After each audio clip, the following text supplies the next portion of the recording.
Selamat pagi adik-adik. Ayo coba tebak siapa yang hari ini mau cerita. Ayo coba tebak. Siapa yang tahu? Lause siapa? Ada yang betul? Ada yang salah? Halo adik-adik, siapa tadi yang benar nebaknya? Benar, ketemu lagi sama Lause Ria. Smile, heboh. Nah adik-adik, hari ini Lause mau cerita apa ya? Yuk kita lihat sama-sama. Jadi apa nih Lause adik-adik? Benar, jadi seekor kelinci. Ini yang mau Lause ceritain. Lause mau cerita tentang seekor kelinci yang larinya sangat cepat. Nah adik-adik, suatu ketika si kelinci ini menantang seekor hewan untuk lomba lari. Wah, hewan apa kira-kira? Nah adik-adik, ternyata ini loh hewan yang mau lomba lari sama si kelinci. Hah? Kura-kura kan jalannya lambat, kelinci tadi kan jalannya kenceng. Siapa yang bakal menang adik-adik? Yuk kita lihat videonya. Saat kau selesai satu langkah, aku sudah melewati garis akhir. Kita tidak akan pernah tahu jika kita tidak balapan. Oke, kalau gitu bersiaplah, kita balapan besok pagi. Ketika kura-kura mulai berjalan pergi, kelinci melanjutkan tertawa.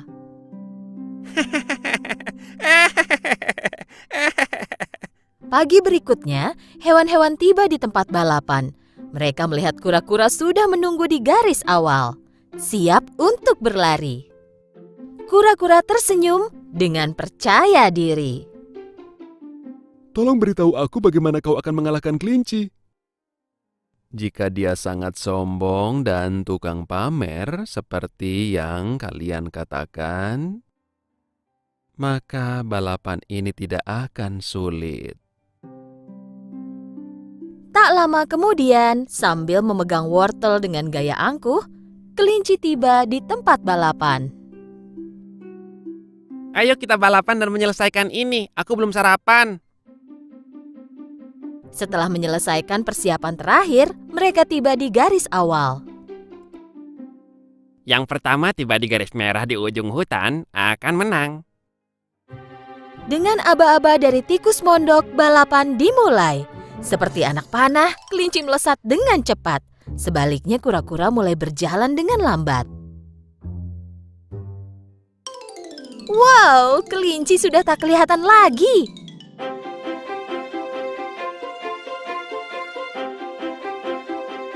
Hewan-hewan yang menyaksikan balapan berpikir bahwa kura-kura akan kalah.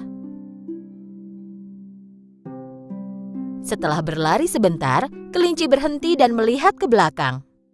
Tak terlihat ada yang mengejar. Kalau dilihat, kura-kura akan mencapai garis akhir di malam hari. Aku lebih baik duduk dan menghabiskan wortelku. Kelinci menyelesaikan memakan wortelnya. Melihat ke jalan, dari kejauhan dia melihat kura-kura mendekat. Sambil menyeringai, dia berdiri dan melanjutkan berlari. Kelinci hampir mencapai garis akhir.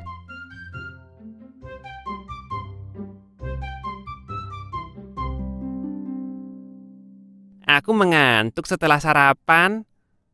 Sebaiknya aku duduk di bawah pohon ini dan tidur siang. Karena yakin menang balapan, kelinci menepi untuk tidur. Kura-kura terus berjalan sangat lambat, tetapi dengan penuh percaya diri.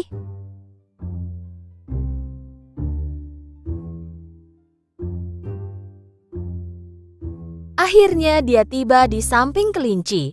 Dia melihat kelinci tidur nyenyak. Tanpa berhenti, dia terus berjalan.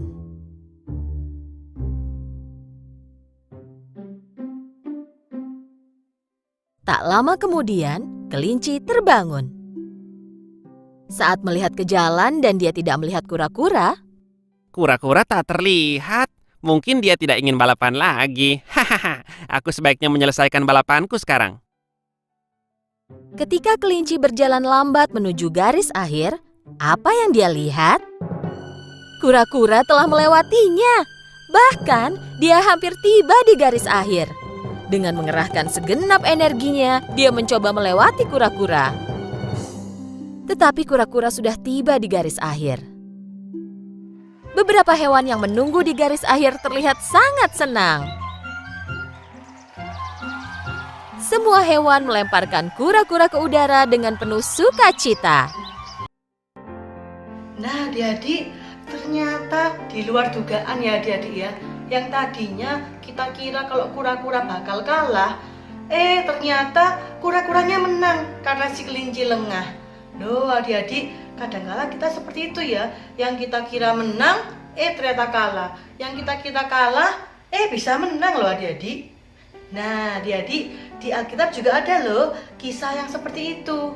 Adik-adik ingat enggak? Pada waktu itu bangsa Israel ada di Mesir. Wah adik-adik, mereka kasihan, mereka tersiksa. Mereka harus kumpulkan jerami sendiri, harus membuat batu bata. Terus apa? Kalau mereka tidak selesai dalam waktu hari itu, mereka dimarah-marahi, mereka dihukum. Padahal biasanya mereka tidak perlu cari jerami. Mereka langsung dikasih jerami, disuruh bisa buat batu bata. Nah, pada waktu itu adik-adik, mereka tuh tersiksa sekali adik-adik, ya. Mereka juga tidak bisa keluar dari bangsa Mesir. Karena apa? Firaun melarang mereka untuk meninggalkan Mesir. Wah adik-adik, kondisi seperti itu seakan-akan bangsa Israel ini sudah kalah ya adik-adik ya. Tunggu dulu adik-adik, ternyata enggak adik-adik, Tuhan menolong mereka. Akhirnya bangsa Israel Tuhan tolong supaya bisa bebas dari Mesir. Oh adik-adik, yang tadi disangka kalah, tidak bisa apa-apa, ternyata kalau Tuhan yang bela, bisa menang, bisa keluarlah mereka dari Mesir. Mereka merayakannya sebagai Hari Paskah. Nah adik-adik, bangsa Israel tadi bisa menang, keluar dari Mesir karena apa? Karena Tuhan tolong, karena Tuhan yang bela mereka. Karena apa lagi? Karena Tuhan Yesus mengasihi bangsa Israel. Nah adik-adik, lalu bagaimana dengan Yesus sendiri? Yuk kita sama-sama lihat video berikut ini. What to do with him? Jesus was presented before the high council and they asked him if he was the Messiah, the Savior of the Jews. They asked him if he was claiming to be the Son of God. You say that I am. And the council was furious, and they shouted that Jesus was guilty and he deserves to die. So they took Jesus before the Roman ruler Pilate, and he heard the case against Jesus. Pilate didn't think that Jesus had done anything wrong. Seems okay to me. They found him to be innocent, so Pilate said that he would punish Jesus and then release him. What? But the crowd kept screaming louder and louder, "Crucify him! We want him dead!" And because of the pressure of the crowd, Pilate turned Jesus over to the Roman soldiers to be crucified.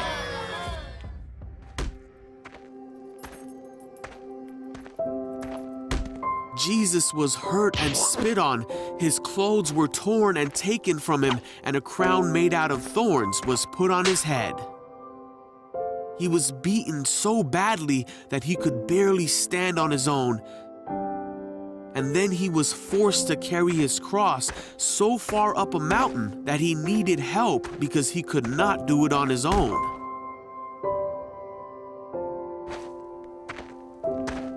Once Jesus made it to the place where he would be crucified, called the skull, the soldiers around him nailed him to the cross and waited for him to die.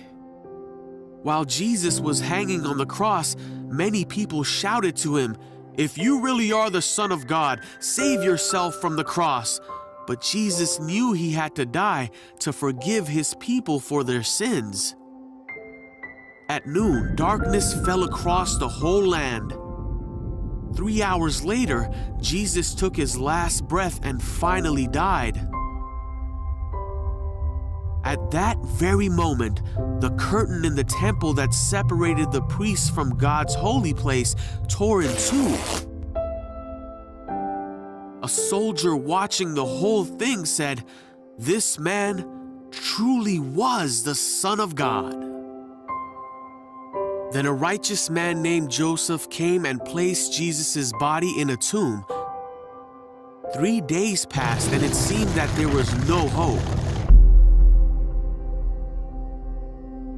But very early on Sunday morning, the woman who cared for Jesus went to go visit his body and found that his tomb was empty and that he was no longer there. "Don't be afraid," said an angel. "He is not here. He is risen."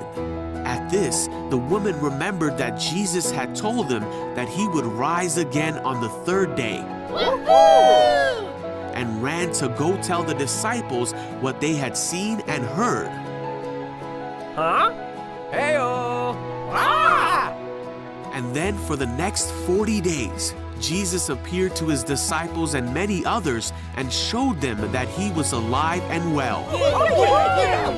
He taught them that what he did was the only way that they could be forgiven and be with God forever. For God so loved the world that he gave his one and only Son, so that everyone who believes in him will not perish but have eternal life.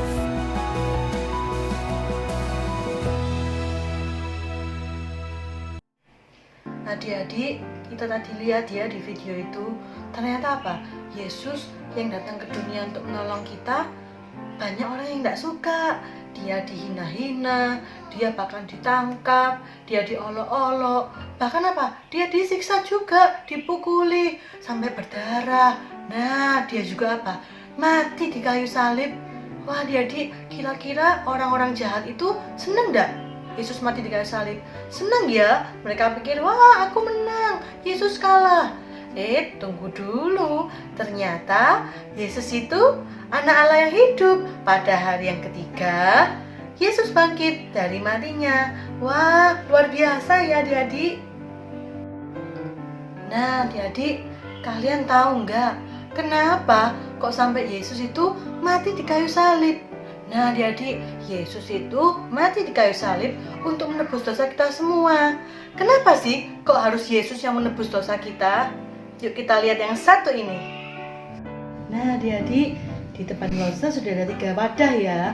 Ada dosa, ada kita, dan ada Yesus. Nah, adik-adik, kalau kita berbuat dosa, wah, apa contohnya ya? Kita mau mencuri, kita seringkali lagi tidak taat sama orang tua, kita kadang-kadang juga sering bohong, kita juga apalagi mungkin mencuri. Wah, banyak sekali ya adik-adik ya dosa yang kita buat sehari-hari. Nah, terus gimana adik-adik? Bisa nggak kita membersihkan dosa kita? Nggak bisa adik-adik. Makanya itu adik-adik, kita perlu Yesus di kayu salib. Nah, adik-adik, hidup kita yang penuh dosa ini gimana caranya ya supaya bisa bersih lagi, murni lagi? Nah, itu adik-adik, kita butuh Yesus di kayu salib ya.